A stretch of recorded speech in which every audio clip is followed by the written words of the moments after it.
Mahmoud maa ngi lay gërëm di la sant ci opportunité bi nga ma jox pour prononcer wu sur la vie politique et la vie économique du Sénégal. Nous suivons ñu ngi suivre de près ce que font les gouvernants dirigés par le président Diomaye Diakhar Faye ak son premier ministre disons Ousmane Sonko. Ils sont en train de diriger et de mener le Sénégal vers le développement comme ils l'ont promis dans l'agenda 2050. wax nañ dëgg ne depuis ni nga ko waxee depuis 1 an et demi bientôt ñu ngi ci pouvoir bi. On note tout de même beaucoup de volonté de leur part, beaucoup de volonté dans les idées, dans les projets. Ils ont pu mettre en place un nouveau projet, un nouveau agenda 2050 dont ils ont défini la stratégie. C'est vrai qu'ils ont, durant toute cette période, dañu confronté à des difficultés à lever les fonds nécessaires pour financer l'économie et à financer le développement. Surtout qu'ils font face à une réticence du Fonds monétaire international qui était un des bailleurs du déficit budgétaire, qui semble attendre de voir plus clair dans les orientations, surtout bi ñu jógee ci audit bi ñu defoon. Pour clarifier cela, nous attendons juin, on est bientôt vers le mois de juin, pour voir un peu comment la FMI va réagir. Entre-temps, on a noté ça et là des fonds yoo xam ne ils ont pu les lever dans le marché local et dans le marché de l'UEMOA, ce qui est une bonne dynamique. Donc le marché africain leur fait confiance, le marché sénégalais leur fait confiance pour lever des fonds. Mais tout ça ne suffit pas pour financer totalement les besoins de l'économie sénégalaise, pour d'abord son fonctionnement, mais aussi pour les investissements. Nous saluons que depuis lors, ils ont pu maintenir quand même le fonctionnement de l'État. Ils ont pu garantir une stabilité financière globale. Mais li ñu mën a wax mooy nous les attendons davantage dans le financement de l'économie, dans le financement du développement et dans les investissements. Sur ce côté-là, quand même, il y a de l'État qui peut donner de l'emploi aux jeunes. Il faudrait qu'il y ait suffisamment de financement, suffisamment de fonds pour financer et terminer les chantiers laissés par le président Macky Sall, mais surtout financer les nouveaux chantiers dont le Sénégal a besoin pour atteindre son développement.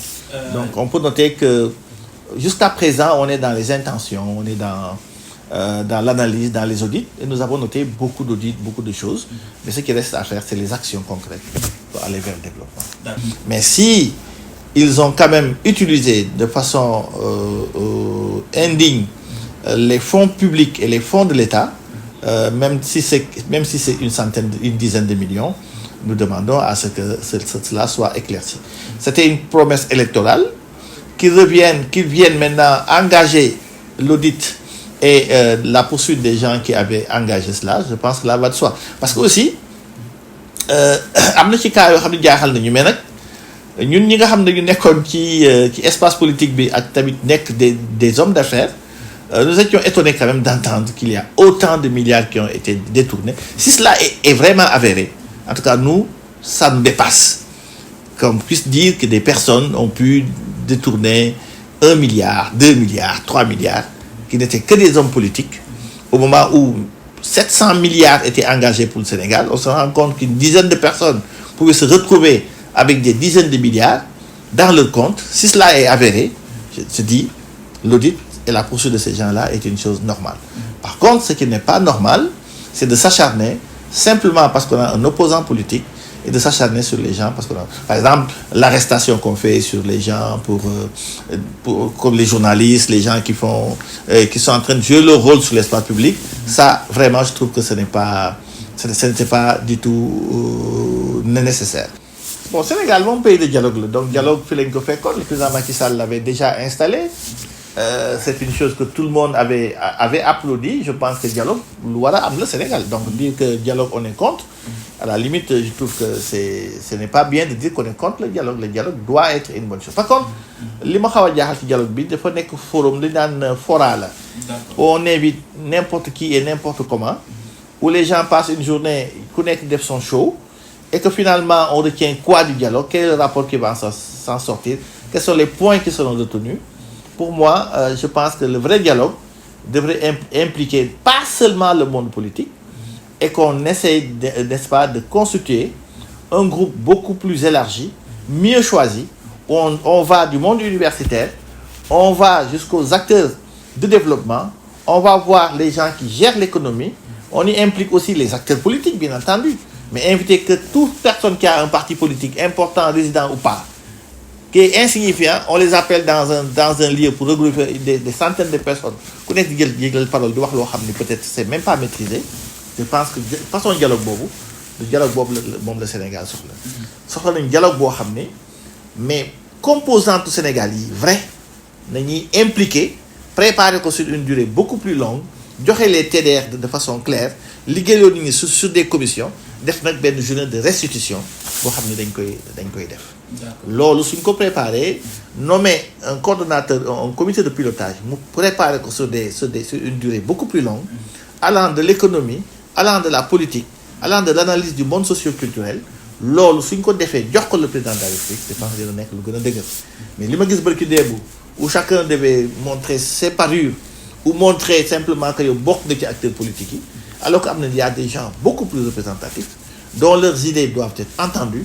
Je pense que loolu on passe à côté de ce dont le Sénégal avait besoin parce que jusqu'à présent yéen ñi di déglu doo xam exactement dialogue bi lan mooy conclusion dialogue bi lan nañ fa tiré man li ma jàpp rek mooy ñi fa gën a def show mooy ñi nga xam ne peut-être ils ont utilisé terminologie ñoom mbay yooyu laa gis ci réseau bi ñu wax ay wax yoo xam ne c'est trop général et que le président a besoin des gens yoo xam ni vraiment ñeme nañ li ñuy wax xam nañ li ñuy wax ci ils sont en contact avec le peuple pour lui apporter n'est-ce pas les bonnes informations dont il a besoin pour faire avancer ce pays.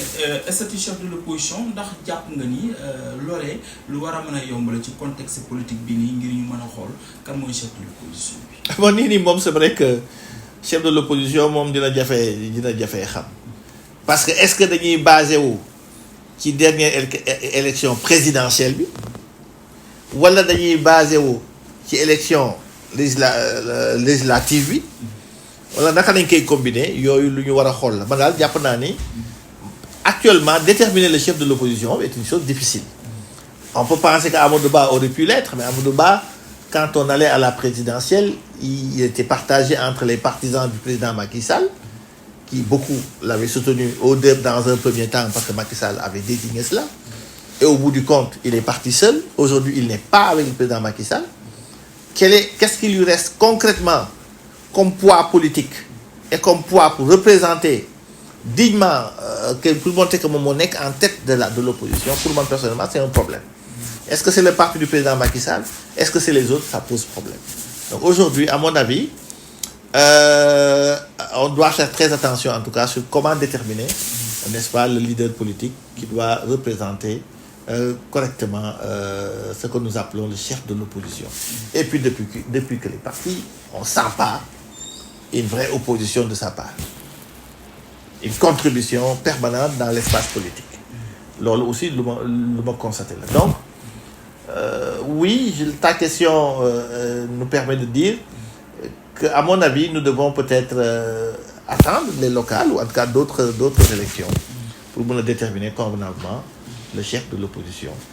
Mais que dans le contexte actuel, en tout cas, moi, je ne reconnais pas clairement qui est le véritable responsable de l'opposition.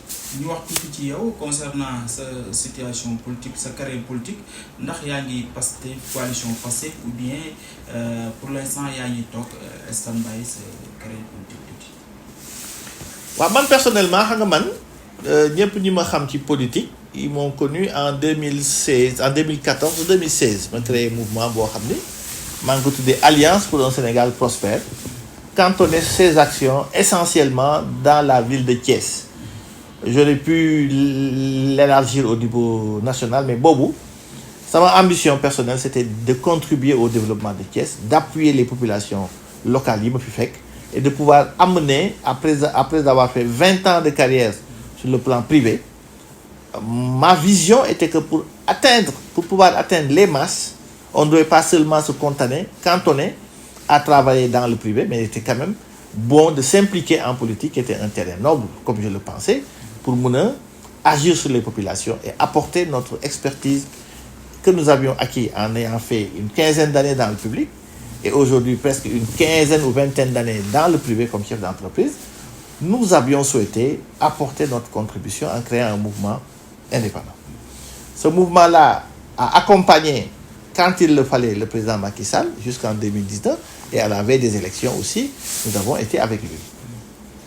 Maintenant que ce régime est terminé, nous n'étions pas ni dans le gouvernement en tant qu'acteur principal, nous n'étions pas non plus, n'est-ce pas, membres ni de l'APR, ni même de la grande coalition que les gens appellent Benno Bokk Yakaar. Nous étions dans la mouvance présidentielle comme un mouvement de soutien important qui a travaillé pour le développement du Sénégal, pour la prospérité du Sénégal, derrière le président Macky Sall.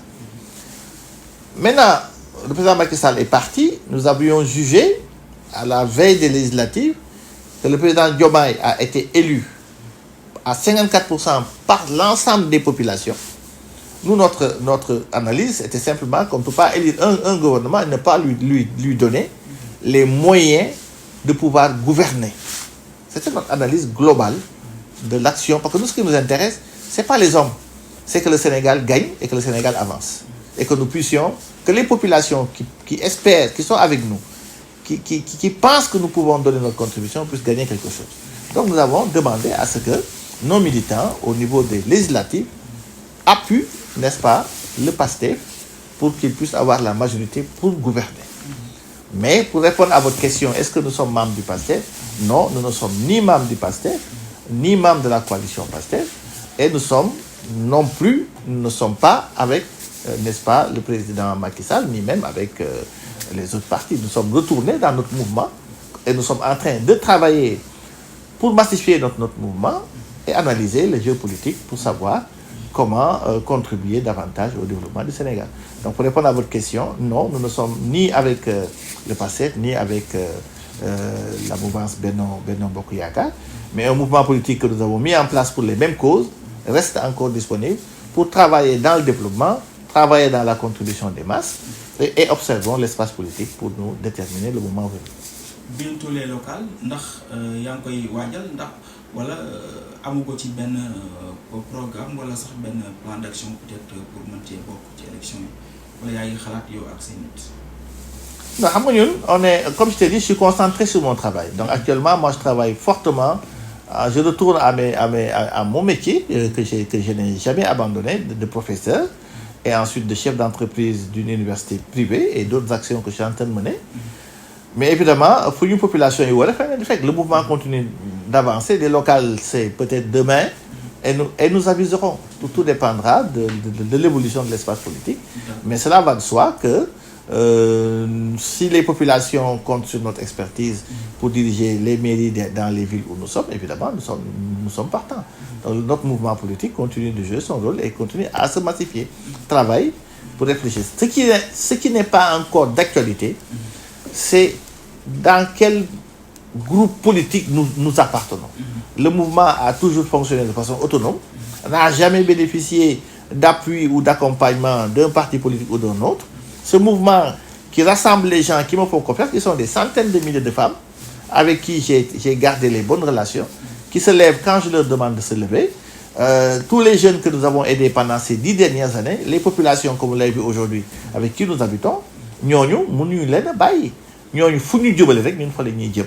Donc ñun moom ñu suñu bopp li ñu moom mooy samp nañu mouvement am na ñoo xam ne gëm nañu ñun dañu war a contribuer au développement surtout de notre région et de la ville de Thiès. Nous continuerons à être devant et attendons leur signal.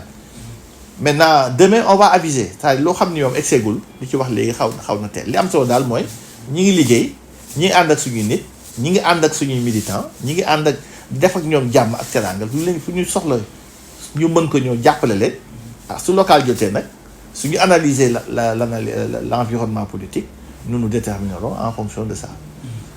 Loolu dafay dépendre est-ce que ñun ñooy dem suñu bopp wala est-ce que dañuy ànd ak benn coalition ànd ak moom. Mais évidemment nous allons continuer à donner notre avis et à jouer un rôle dans l'espace politique ñu sénégalais. tëjee ci njàngale mi xaw na njàng mi mën naa njàng mi xaw na sooxe surtout ci njàng mu kawe bi di université de l'enseignement supérieur donc gis nañu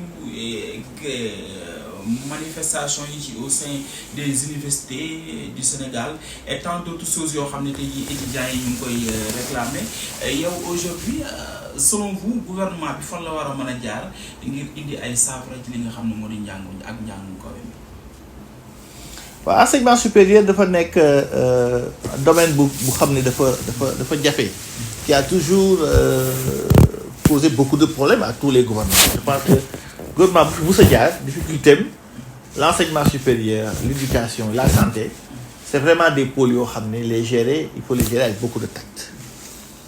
Alors nous félicitons le ministre Abdourahmane Sarr qui est en train de faire tous les efforts du monde, mais c'est un secteur boo xam ne dafa laaj moyen, dafa laaj investissement, dafa laaj un soutien politique fort au sommet et une vision claire. Il y a deux facteurs yoo xam ne c'est fondamental dans notre secteur. dañu nekk ci phase boo xam ne l'enseignement supérieur fait face à deux grandes difficultés: la massification et l'internationalisation et la qualité. La massification mooy ni que qu'on le veuille ou non, le secteur primaire, secondaire, disons post avant bac forme massivement, et on félicite parce que aujourd'hui on tend pratiquement vers l'internationalisation de l'enseignement secondaire. Donc aujourd'hui, dans le bac, on passe de quelques 50 000 bacheliers à 75 000 bacheliers. On tend vers 100 000 bacheliers à la prochaine sortie et peut-être bientôt à 200 000 bacheliers. Des centaines de milliers de jeunes bacheliers continueront à taper à la porte de nos universités de façon exponentielle.